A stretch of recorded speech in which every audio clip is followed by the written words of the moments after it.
Demokrat move on berpaling dari Anies karena ditikung Caimin, kini dukung Prabowo.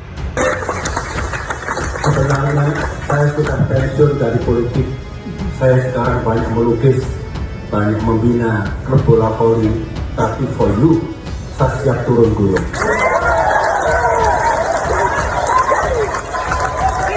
Masuk menjadi anggota koalisi. Hanya tinggal pertanyaannya, kalau sekedar ingin menjadi anggota koalisi, menurut saya ke kubu manapun tidak akan susah.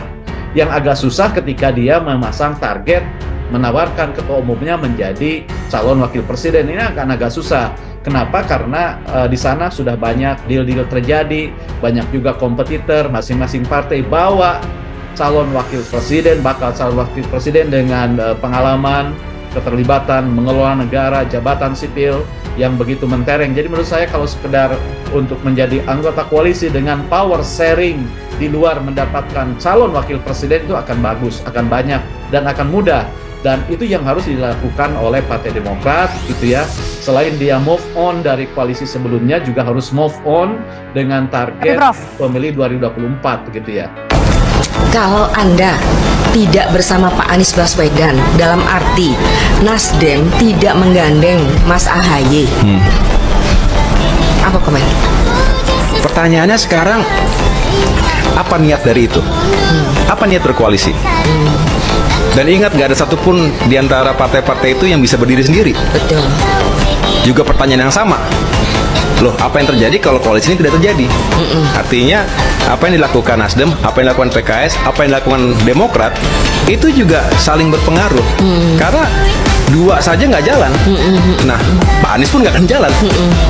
Satu tidak bersama dalam koalisi ini, ya nggak jalan.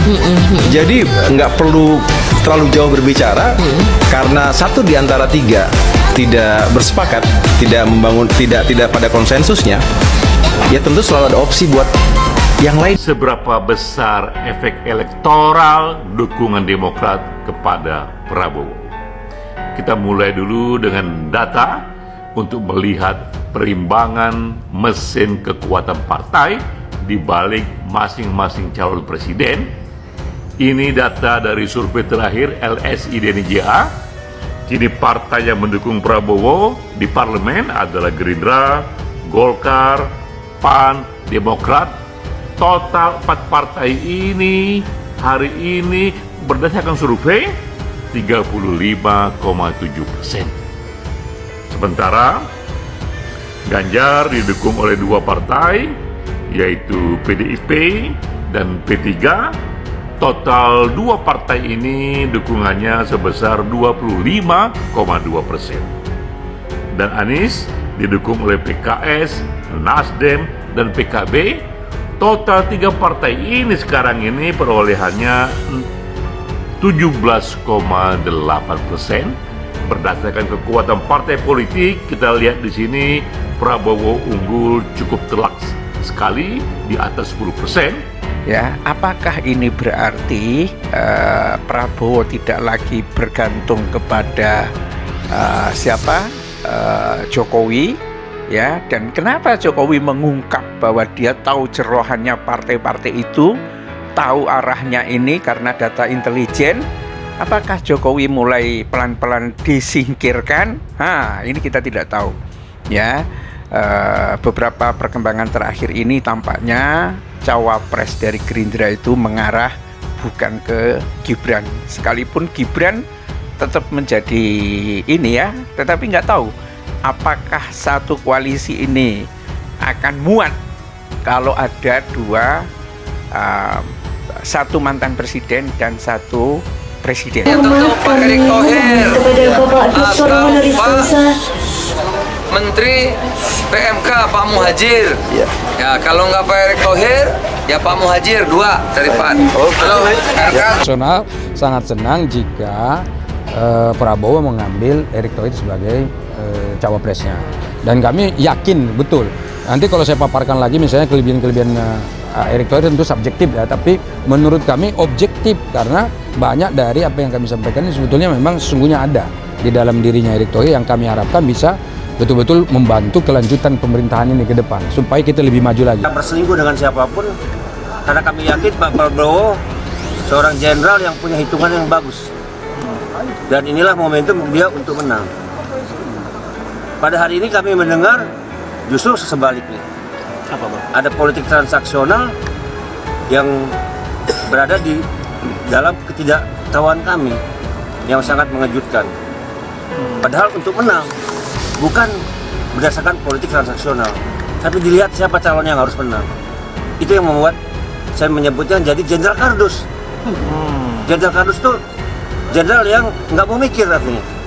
Uang adalah segalanya. Tapi saya menghargai niat baiknya, besok akan hadir sini dan akan kami terima. Bang, itu benar Bang. Terus terang malam ini kami menolak untuk menerima Pak Prabowo karena sikapnya tidak menggambarkan seorang jenderal. Cawapres akan memastikan bersama-sama pada saatnya Partai Demokrat sudah secara resmi mendeklarasikan pilihan politiknya, yang saya rasa bersama dengan Ketua Umum Koalisi Indonesia Maju akan diputuskan bersama secara kekeluargaan, secara musyawarah. Partai Demokrat berpindah haluan sempat menyendiri usai hengkang dari Koalisi Perubahan untuk Persatuan dan mencabut dukungan dari bakal calon Presiden Anies Baswedan. Partai Bintang Mersi dikabarkan sudah punya tambatan baru. Demokrat disebut bergabung ke Koalisi Indonesia Maju atau KIM mendukung pencapresan Prabowo Subianto, Ketua Umum Partai Gerindra. Meski sikap ini belum resmi, namun kabar merapatnya Demokrat ke koalisi pendukung Prabowo telah diumumkan elit partai politik anggota Koalisi Indonesia Maju. Dukungan Demokrat mulanya ditujukan buat Anies Baswedan. Isyarat dukungan ini tampak sejak Anies dideklarasikan sebagai bakal capres oleh Partai Nasdem pada Oktober 2022. Demokrat pun resmi menyatakan dukungan buat mantan Gubernur DKI Jakarta itu pada akhir Januari 2023. Bersamaan dengan itu, partai pimpinan Agus Harimurti Yudhoyono tersebut juga sepakat membentuk Koalisi Perubahan untuk Persatuan bersama Partai Nasdem dan Partai Keadilan Sejahtera. Sejak saat itu, nama AHY santer dikabarkan jadi bakal cawapres yang potensial mendampingi Anies. Keduanya kerap tampil mesra di hadapan publik, pun baliho Anies AHY banyak bertebaran di jalanan. Namun akhir Agustus 2023 muncul kabar mengejutkan. Bukan AHY yang ditunjuk Anies jadi cawapres, melainkan Ketua Umum PKB Muhaimin Iskandar atau Caimin. Padahal PKB sedianya telah berkoalisi dengan Partai Gerindra mendukung pencapresan Prabowo. Sementara Demokrat mengklaim Anies sebelumnya telah meminta AHY buat jadi rekan duetnya. Penunjukan Caimin sebagai cawapres Anies disebut sebagai keputusan sepihak Ketua Umum Partai Nasdem Surya Paloh. Merasa dikhianati. Jumat 1 September 2023, Demokrat resmi mencabut dukungan buat Anies sekaligus hengkang dari Koalisi Perubahan untuk Persatuan.